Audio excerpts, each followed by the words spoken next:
बहन का रिश्ता कन्हैया के साथ में हो जाए तो कैसा रहेगा। कहने लगे तब तो बहुत ही अच्छा रहेगा, तब तो तेरे विचार बहुत ही अच्छे हैं। भगवान के प्रिय इधर रुकुम ने तुरंत ही अपने साले शिशुपाल के साथ में रुक्मिणी का विवाह निश्चित कर दिया। अपने साले शिशुपाल के साथ में रुक्मिणी का विवाह निश्चित किया। ब्राह्मणों को बुलाकर लग्न आदि ठहरा करके अपने साले शिशुपाल के लिए रुकुम पत्र लिखने लगा। पत्र लिखने लगा किस प्रकार से, और सिद्धि श्री सबलाई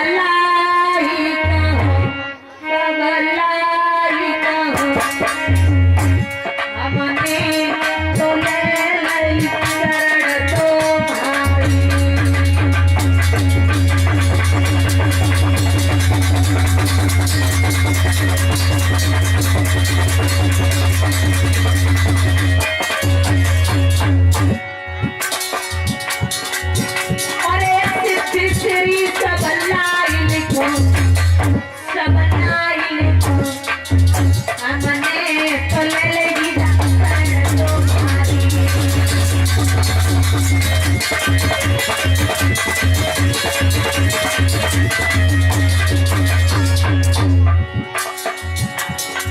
तुम अपने नगर के राजा हो, सीधा राजा हो, अरे मेरी बहना मेरे द्वारी।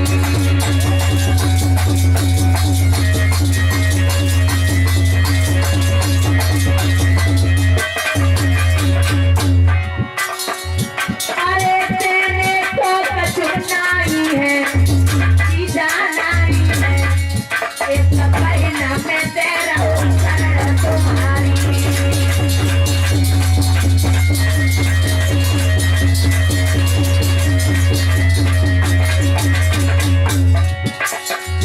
होशियारी से यो तुम दुल्हा बने, सीधा दुल्हा बने, यहाँ मथुरा को है बना बारी।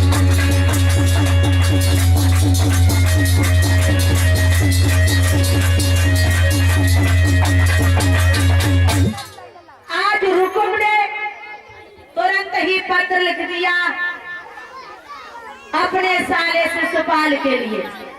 पत्र में लिख दिया कि यहाँ पर कन्हैया भी आ सकता है, बड़ी ही होशियारी से आना। पत्र ब्राह्मण आज लेकर के उसी समय चंदेरी में पहुंच जाते हैं।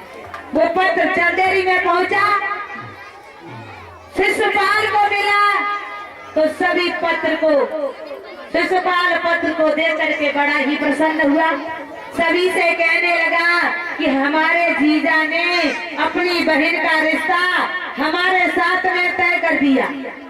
बड़ा ही प्रसन्न हुआ, चारों तरफ निमंत्रण भेजने लगा, विवाह की तैयारियां करने लगा।